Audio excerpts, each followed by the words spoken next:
Hey everybody, first of all, welcome back from spring break. I hope all of you were able to get some sunshine and a little bit of rest in your life. We're excited to have you all back in house groups this week. Our passage from 1 Corinthians this week is actually really short, and so one of the things it talks about is taking up a collection. Paul is writing to the Corinthians and asking them to take up a collection or an offering of money to help the people that are in Jerusalem. And so, because the passage is so short, tonight we want to talk about a bigger question. And that question is, why does the Bible ask us to give money? For me, I know it can be hard to give, and I've been asking myself a lot lately, why is it so hard for me to give money? And one of the things that I've realized is because I can be really selfish, and I can be pretty greedy.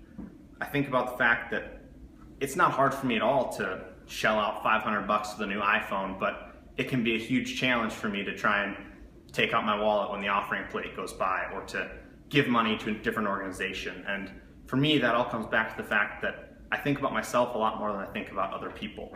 And actually, I saw a sermon that talks a lot about the idea of greed and how it affects our lives. And so this week, I wanted to share some of that with you, and then you'll be able to go off into small groups and talk about that a little bit. So hope you had a great spring break, and I hope you get as much out of this sermon as I did. Well, this text speaks to this unquenchable desire that human beings have with regard to attention and recognition. And you see this, that we want to be thought of as smart and capable and competent. And if you don't know that, look at your social media pages, look how you portray yourself, notice your resume. We're always putting our best foot forward.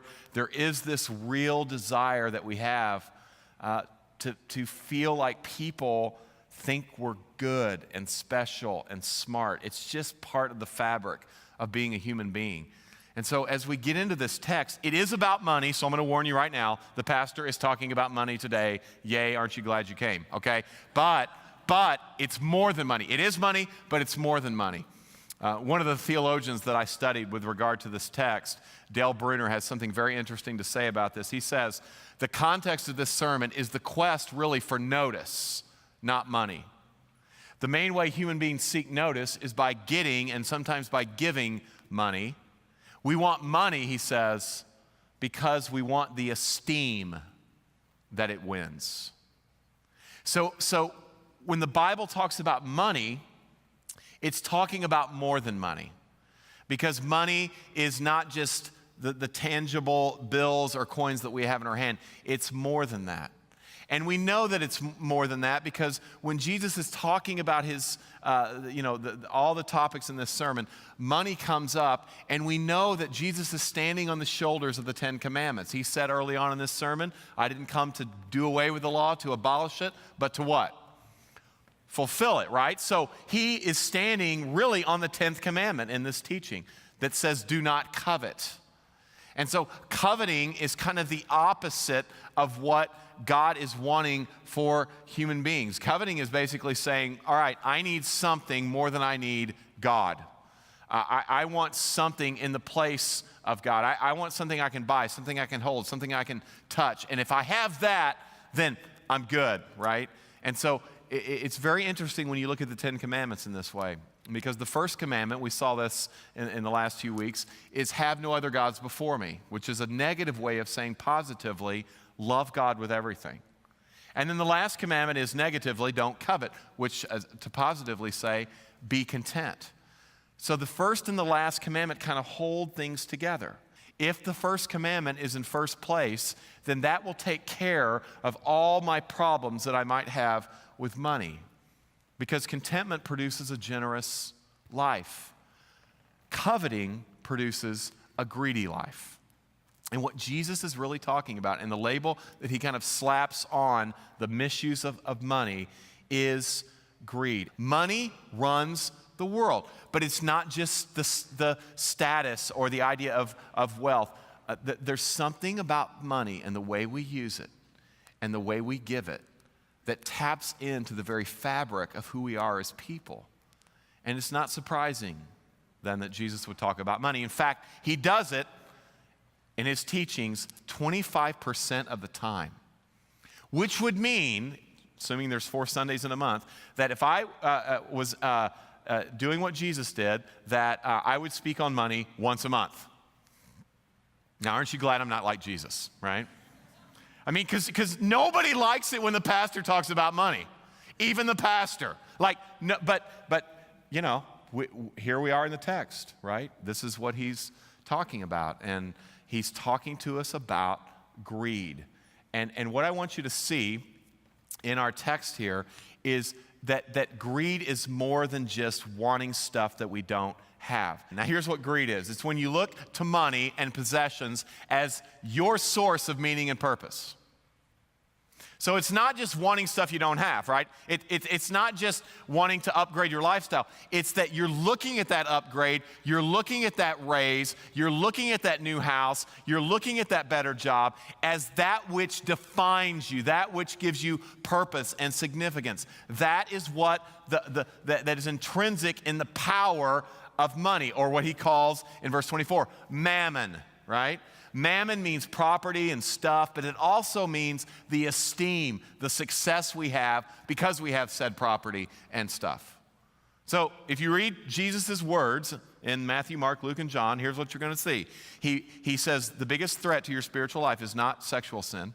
I mean, it's a threat, but it's not the biggest one. The biggest threat to your sexual life is not that you might go and murder someone. The biggest threat to your spiritual life is not that you might lie. The biggest threat, he says, to your spiritual life is greed. It's greed.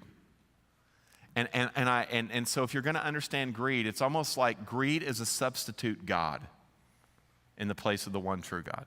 And so what are we told to do in Scripture with God? We're told to fear God, to love God, to take delight in God, to enjoy God. So greed is when you fear money or the lack of it more than you fear God. Greed is when your property and your possessions are more important to you than God. Greed is when you expect money to do what only God can do. Greed absolutely gets into the fabric of our being.